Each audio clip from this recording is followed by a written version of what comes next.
इतिहास कभी कभी तलवारों से नहीं, आसमान से लिखा जाता है।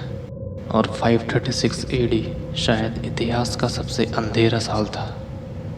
अगर तुम साल 535 के किसी आम इंसान से पूछते कि कल क्या होने वाला है, तो शायद वो बस मुस्कुरा देता और कहता कल भी सूरज वैसे ही उगेगा।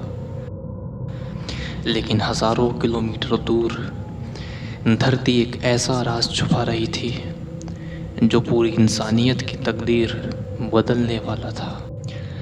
कभी किसी ने सोचा भी नहीं था कि ये उनकी ज़िंदगी का आखिरी बिल्कुल नॉर्मल दिन होगा।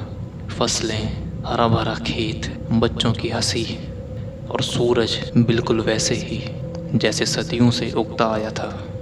फिर एक सुबह कुछ बदला, लेकिन इतना हल्का कि शायद किसी ने ध्यान भी नहीं दिया।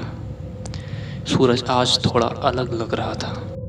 इतिहासकार लिखते हैं कि सूरज चमक रहा था, लेकिन रोशनी जैसे कहीं खो गई थी।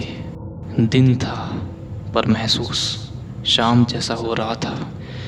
जब इंसान किसी चीज़ को समझ नहीं पाता तो वो उसे नाम दे देता है। किसी ने कहा देवता नाराज़ हैं, किसी ने कहा ये अंत का संकेत है, और कुछ लोग बस खामोश हो गए। दिन गुजरते गए और उस छोटी सी घाटी में भी अब हर सुबह सबसे पहले नज़र आसमान पर जाती थी, लेकिन सूरज वापस वैसे कभी नहीं चमका और धरती धीरे धीरे ठंडी होने लगी। किसी को अभी भी अंदाज़ा नहीं था कि ये सिर्फ शुरुआत थी।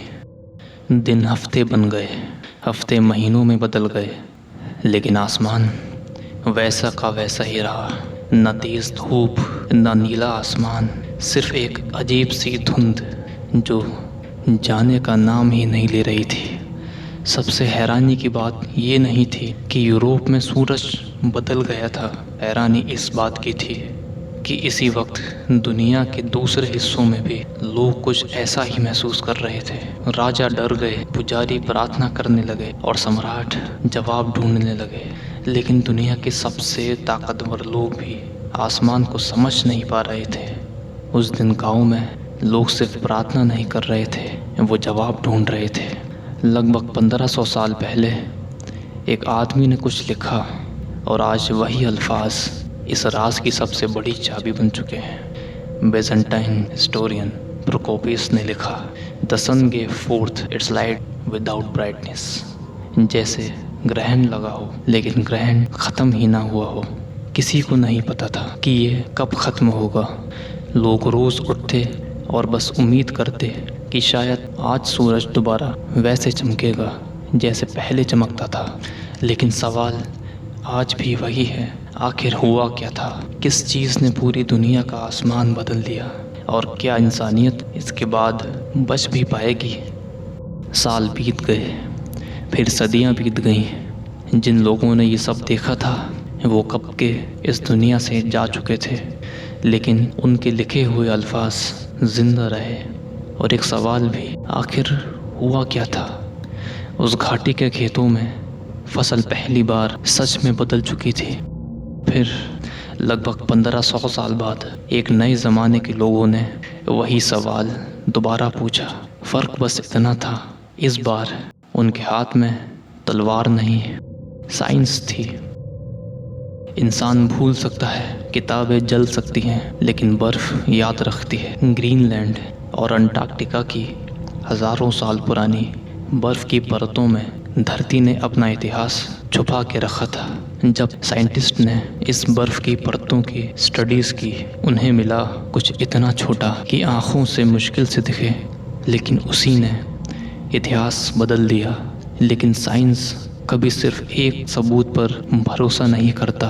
फिर साइंटिस्ट ने पेड़ों को देखा और वहाँ भी वही कहानी छुपी हुई थी। धीरे धीरे तस्वीर साफ होने लगी। सबूत एक ही दिशा में इशारा कर रहे थे, लेकिन अभी भी एक सवाल बाकी था, किस ज्वालामुखी ने ये सब किया? जब हम वोल्केनो के बारे में सोचते हैं तो हमें आग, लावा और तबाही याद आती है, लेकिन इस बार सबसे ख़तरनाक चीज़ लावा नहीं था, बल्कि कुछ ऐसा जो नजर ही नहीं आता। वोल्केनो सिर्फ राख नहीं उगलते, वो आसमान में सल्फर के बहुत छोटे कण भी भेजते हैं, और जब ये बहुत ऊपर पहुंच जाते हैं तो सूरज की रोशनी वापस अंतरिक्ष की तरफ लौटने लगती है। और जब सूरज की रोशनी कम हो गई तो धरती धीरे धीरे ठंडी होने लगी। सिर्फ कुछ डिग्री का फर्क, लेकिन खेती के लिए वही सब कुछ था। हर घर में एक ही फैसला लिया जा रहा था। एक किसान के लिए फसल सिर्फ खाना नहीं होती, वो अगले साल की उम्मीद होती है। और जब धरती ने अनाज देना बंद कर दिया तो भूख सिर्फ गांव में नहीं, पूरी सभ्यता में उतर गई। भूख हमेशा तलवार से ज़्यादा खतरनाक होती है, क्योंकि तलवार एक बार मारती है, भूख रोज़ मारना शुरू करती है। और जब लोग पहले ही कमज़ोर हो चुके थे, कुछ साल बाद एक और मुसीबत आई, जिसे आज हम जस्टिनियन प्लेग के नाम से जानते हैं। ये प्लेग 536 AD का हिस्सा नहीं था, लेकिन उसके बाद पहले से कमज़ोर दुनिया को और भी ज़्यादा तोड़ गया। उस घाटी में अब हवा चलती थी, लेकिन फसल नहीं।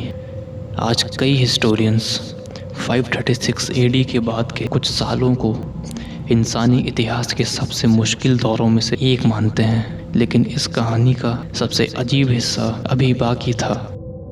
एक दिन धीरे धीरे आसमान बदलने लगा, धुंध पतली होने लगी, और कई महीनों बाद सूरज दोबारा अपनी पुरानी रोशनी लौटाने लगा। लेकिन रोशनी लौट आने का मतलब सब कुछ ठीक हो जाना नहीं होता। कुछ खेत कभी वापस हरे नहीं हुए, कुछ घर दोबारा कभी नहीं बसे। आज के इतिहासकार और जर्नलिस्ट 536 AD को the worst year to be alive कहते हैं। ये इंसानी इतिहास के सबसे मुश्किल दौरों में से एक था। हम अक्सर सोचते हैं कि इतिहास सिर्फ राजाओं और जंगों की कहानी है, लेकिन कभी कभी एक ज्वालामुखी जो हज़ारों किलोमीटर दूर हो पूरी सभ्यता की डायरेक्शन बदल सकता है।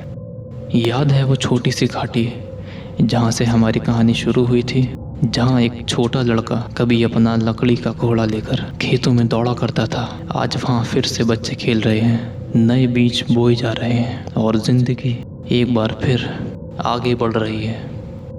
इतिहास कभी चीख कर नहीं बताता कि कुछ बदलने वाला है, कभी बस सूरज थोड़ा कम चमकता है और दुनिया हमेशा के लिए बदल जाती है।